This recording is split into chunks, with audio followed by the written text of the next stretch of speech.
One of the great emotions that seems to overwhelm all of us is anger. I recently watched a man exploding in anger over what appeared to be a rather minor incident at a shop.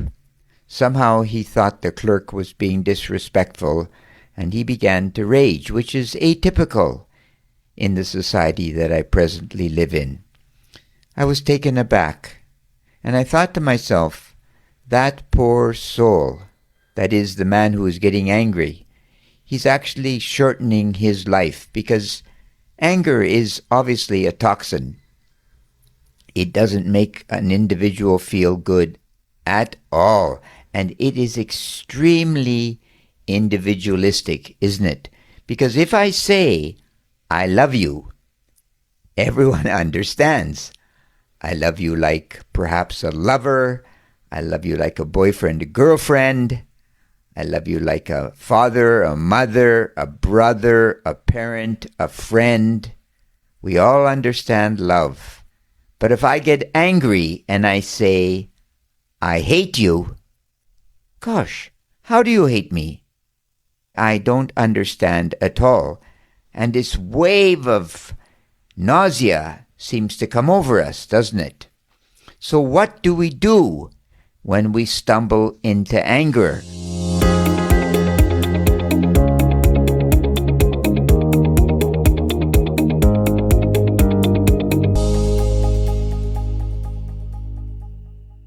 Well, I think the very first thing that we have to do, for sure, after the initial wave comes over us, and we suppress the need to respond, the so-called knee-jerk reaction, we need to pause and breathe deeply and reflect.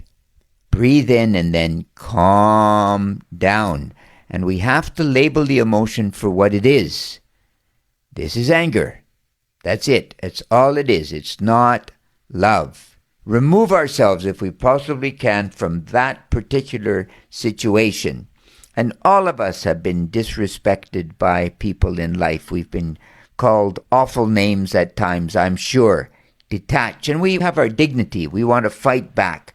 But I always try to think to myself, what is going on through this other person's mind? What are their expectations? What are my own expectations? And then I think many times, gosh, we got to try to empathize. This person is probably so frustrated because of their life, for God's sakes. And their life is not my life. And you think, thank God.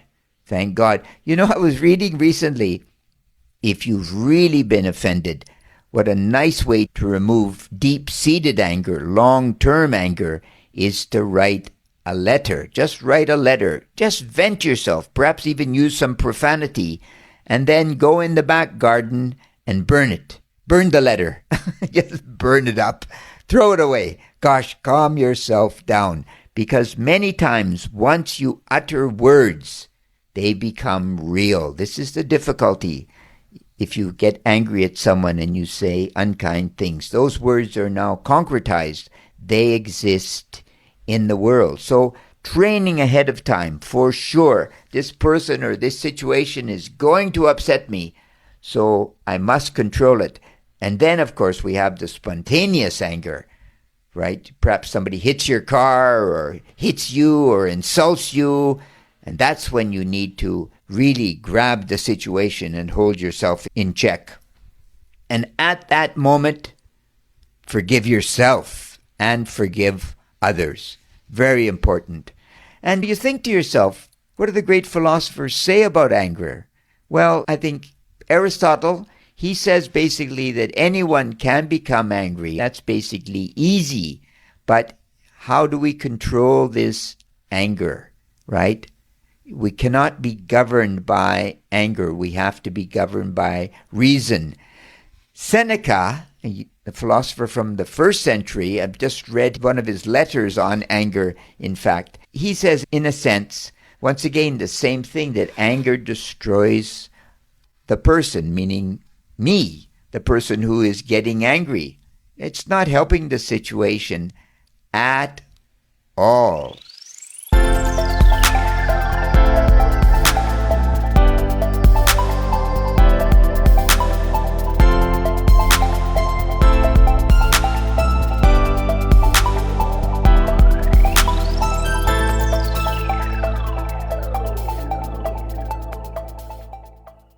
And then finally, Marcus Aurelius, of course, reminds us that things will always get better.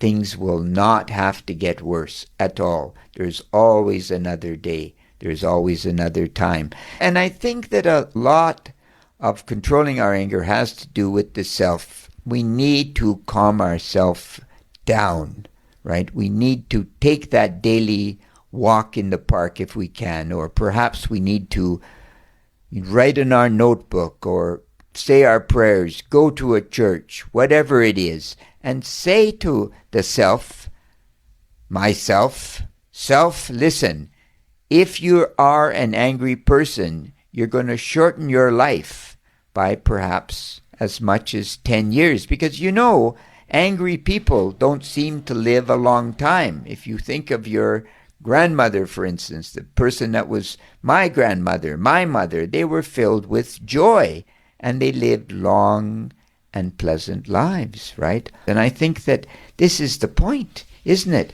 And really, if on a Judeo-Christian sense, if we go to perhaps Jesus, Jesus had a lot to say about anger, because he ultimately said that it's a poison to the soul.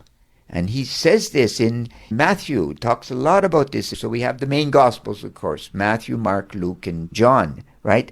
And anger must not be allowed to fester, to grow inside the self. So take your walk, say to yourself, I control the situation. Who makes me angry? I do.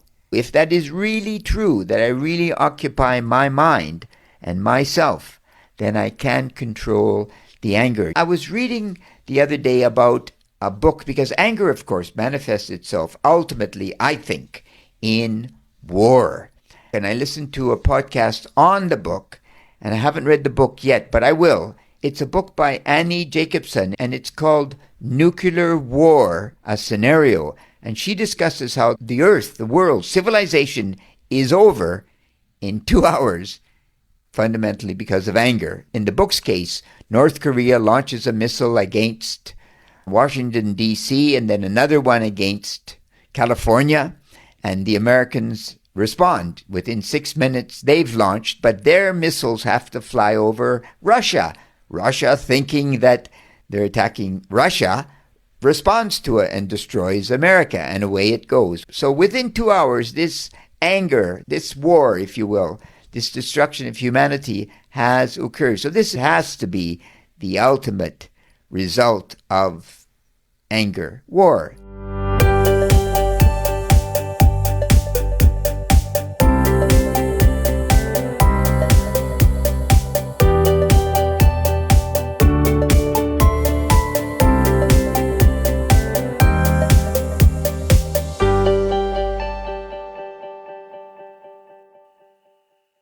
Now, surely we are elevated enough as beings in the 21st century to be able to sit down, but it doesn't appear to be the case at the moment, does it? But I'm hoping that with critical thinking and with a bit of love and a bit of patience and all the things we discussed earlier, that we can actually come to a place that we can put our egos away and we can say, look, we can live in a peaceful world. We can live on a peaceful planet, and we don't need to kill each other and be angry with each other. Because the old saying from John Lennon, it will all be fine in the end. And if it's not fine, it's not the end. So in other words, we don't have to get angry because we can resolve any situation through dialogue. So think about it. The next time you get angry, just pause for a moment and put your anger away and resolve the situation rationally. And you know what they say. Critical thinking is excellent especially if you're going to solve anger in yourself and in the world. And critical thinking is, of course, great. It's great. You take care. God bless. No more anger. Bye-bye.